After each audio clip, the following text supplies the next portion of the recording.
In this episode of SteamPunk Minecraft, we are building the ultimate time teller, the clock tower. That's right, in today's video, we're gonna harness the power of time by building a grand structure that will act as the crown jewel of our fancy district. We've built a lot of things in this world, from cake factories to TNT factories to, well, a lot of factories, and I'm tired of that. Let's build something different, let's build something new. We're building a clock tower.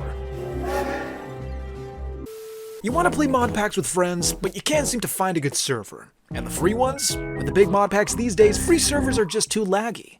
Luckily for you, there's BISECT hosting. They host my server, and with plenty of affordable options, they can host your server too. And the best part is, they support almost every mod pack. Use code Doublesal at checkout for 25% off your first order. BISECT hosting, a great site for great servers. Today we're going to harness the power of time with a clock. That's right, we're learning how to tell time, and if you don't know how to tell time because you only know how to read a digital watch, well then, I have some news for you. Today, you are going to learn. Let's get going here because there are other clocks to build, like this cuckoo clock. That's right, the Create mod provides a cuckoo clock that actually tells time accurately a little more than the regular Minecraft clock. So yeah, we're gonna build this regular Minecraft clock first. Oh, look at that, you can make a ring, but that's not what we want. We want a clock. Add the redstone, you get the clock. Then we have to make a andesite casing, and once we have the andesite casing, we combine it with some wood and a clock, and like that, you have a cuckoo clock. But how does it work? Well, the cuckoo clock requires power. Like everything in Create mod, it requires a rotational force right behind it there, and there you can tell because when you turn around to the back of the clock, you see that little pin there, you gotta rotate that for the clock to move. So I attached it to a source of power, and like that, the clock began ticking, and at certain intervals, a little sheep will come out to greet you. Isn't that the best thing you've ever seen? Well, guess what? It gets even better because with the supplementaries mod, we can make an even more realistic looking clock, one that actually ticks. But we're gonna take this a step further, because we're going to use this block to make a grandfather clock. It's not that difficult. All you need is some wood that matches with the block's texture. You add some trapdoors there for the sides, and well, that's about it. A grandfather clock, can't forget the bell in the middle, and there we go. There's my little grandfather clock for you, but it can be even bigger. So why not build an entire clock tower?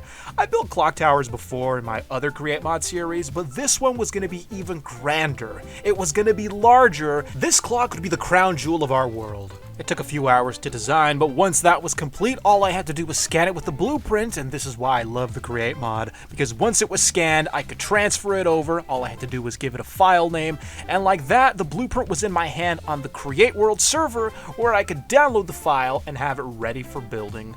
Now, I had to figure out where I was going to place this thing because honestly, this was the largest build in the entire world yet, so finding a spot for it was going to be a little tricky. Thankfully, my problems could have gotten a lot worse, like a shortage of items, but there was no shortage of items because I had all the sandstone I needed to get this thing built. A beautiful, perfect building block for the perfect clock tower. I got some toolboxes where I would store all of my sandstone, and the beauty of this machine is that it kept producing sandstone, so once I ran out, I could go back and there'd be even more. I filled my buzzsaw up with some fuel because now it was time to clear out the spot where I was going to build this clock tower. We're going to place it in the fancy district near our gold factory. It's been a while since we've been in this district, so why not add to it? A clock tower is the perfect fit for an area that's supposed to exemplify all of the splendor this world has to offer. Some creatures got in the way, but thanks to the TNT bow that we had crafted in the last video, we were able to deal with them quickly.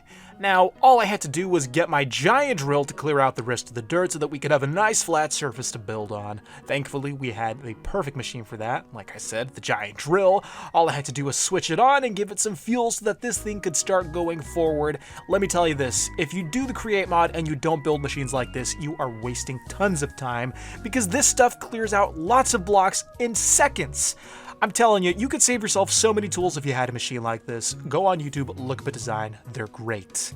Now, all I had to do was wait for the drill to break the blocks, and I didn't wait long, and once it was done, I placed down some chests because I was going to add my schematic cannon, which was going to get building, and I wanted to duplicate the fancy tree farm across, so I had to scan it with another blueprint, and I'm telling you right now, Create mod is the best mod in Minecraft. I will die on that hill.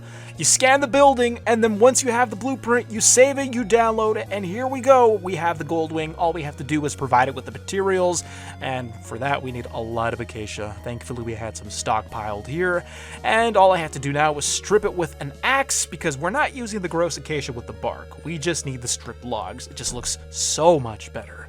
Now, the logs were being stripped thanks to the power of automation, and they were going down the belt into a chest where I could get them for later.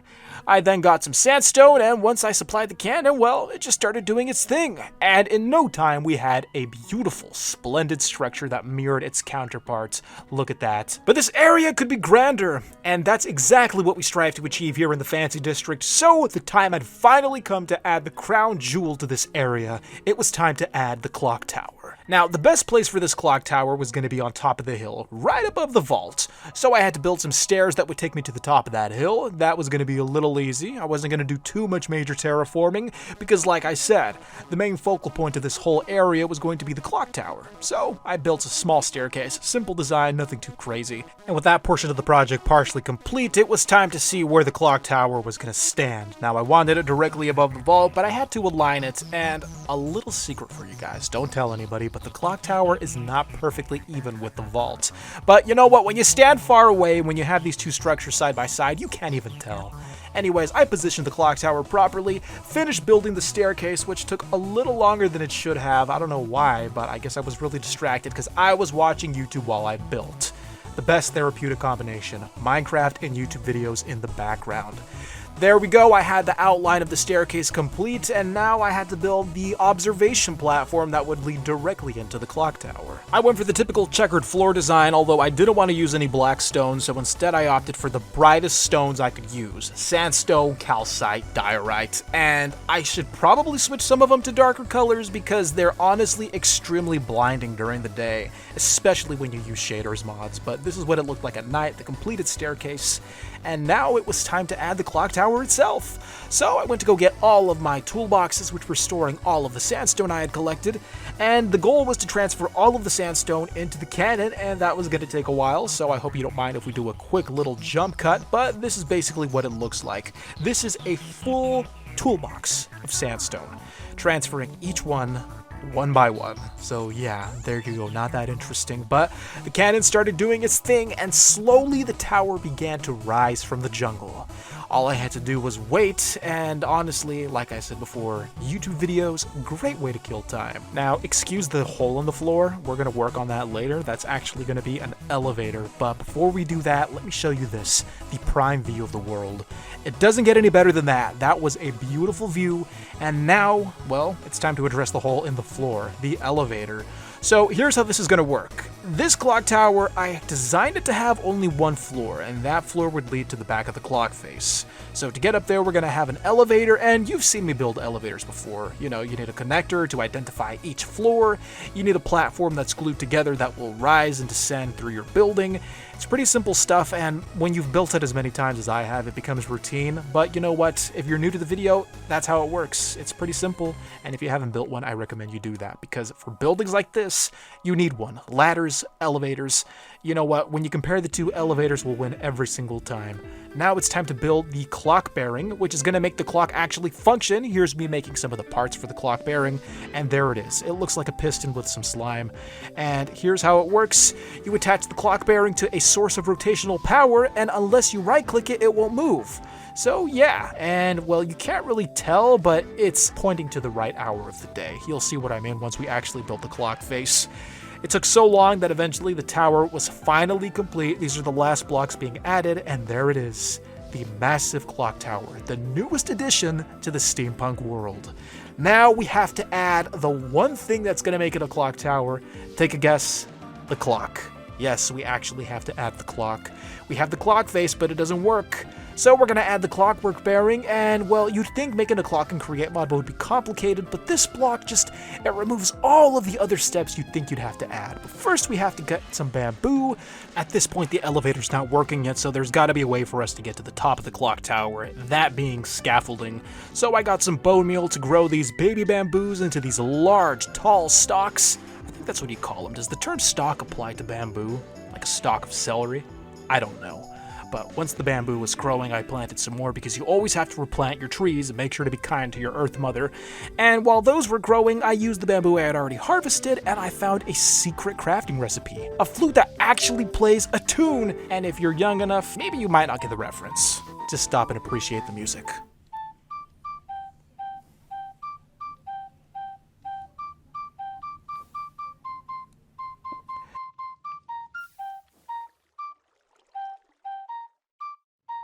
Even though I can't hear you, I know you're applauding behind your computer screen, so thank you. I gotta love when mod makers do a little nod to the past like that. Anyways, with that out of the way, it's time to get back to the clock tower. We have our scaffolding, and now it's time to make this clock actually function. So it was time to climb our beautiful stairs and enter the clock tower. Let's give it some life here. With the scaffolding, well, scaffolding is a little tricky because sometimes you reach scaffolding limits, and you'll see what I mean if you don't know what I'm talking about. I carefully climbed to the top of the clock tower, hoping that a lag spike wouldn't be the death of me.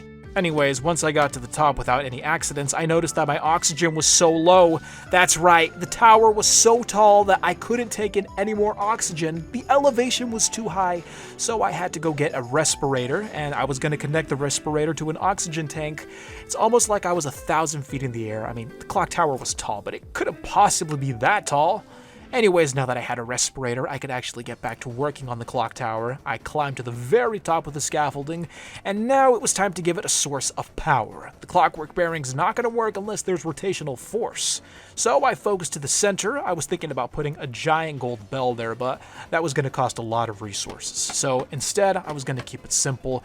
Let's just make a source of power right there. I already had the elevator block placed in. I added some more protection so that I wouldn't fall to the bottom, and once I broke the block, it was time to design a means of making some power in this clock tower. I wanted to keep the spaces as empty as possible. Maybe I could build a small base up here. Now, I didn't want to add too many create mod components because I loved the way the ceiling looked when it was hollow, and to add a big massive steam engine in the middle just hanging over your head, well, that was going to look horrible. So I tried to keep it as small as possible, and once I had the power, I clicked the elevator block, went down, connected to the platform below, and now it was time for the satisfying part of actually breaking all the scaffolding. So I added an elevator control panel right there, and once I climbed all the way down after connecting the elevator, the scaffolding just fell like rain. It's the most satisfying thing to see a massive structure of scaffolding fall. I don't know, maybe it's just me, but it's pretty satisfying. So it was time to test the elevator, and slowly I began to rise. And the elevator was kinda slow. That's usually a flaw with all of my elevator designs. I don't know why.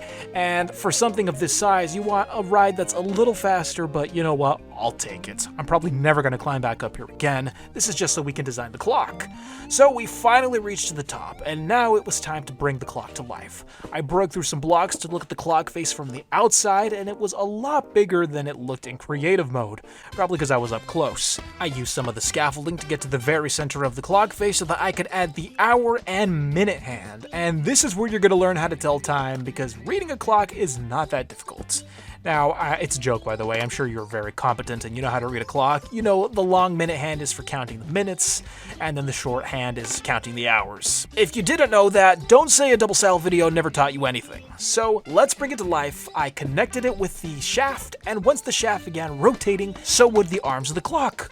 All I had to do was climb up with some scaffolding, right-click the clock bearing block, and then the arms would start rotating. Though I should mention that you should probably glue them first, or they're not going to connect together and rotate in sync. So once you glue all the blocks together, and then you click the clock bearing, then your Minecraft clock will come to life. It's pretty simple. All you have to do is add a second arm to count hours, and it'll automatically sync for you. It syncs with the daylight cycle, so you don't have to worry about setting the time. It's the best thing in the Create mod, at least aesthetically. So now we had a working clock tower, although the arms would disappear if you walked a certain distance away from it, and when you get up to them, well, they reappear again. That is the clock tower. Today we mastered the power of time by building different types of clocks, from simple cuckoo clocks to more elaborate grandfather clocks to even grander, more powerful, more eternal clock towers. I mean, come on, who doesn't love a good clock tower? You gotta get an elevator to get to the very top. I mean, that's how big this thing is. So yes, this was a very fun video. I hope you enjoyed, and if you want to add this clock tower to your world, be sure to support the channel on Patreon, where the schematic will be available for download. Thank you so much for watching. This has been Doublesal. Have a great day.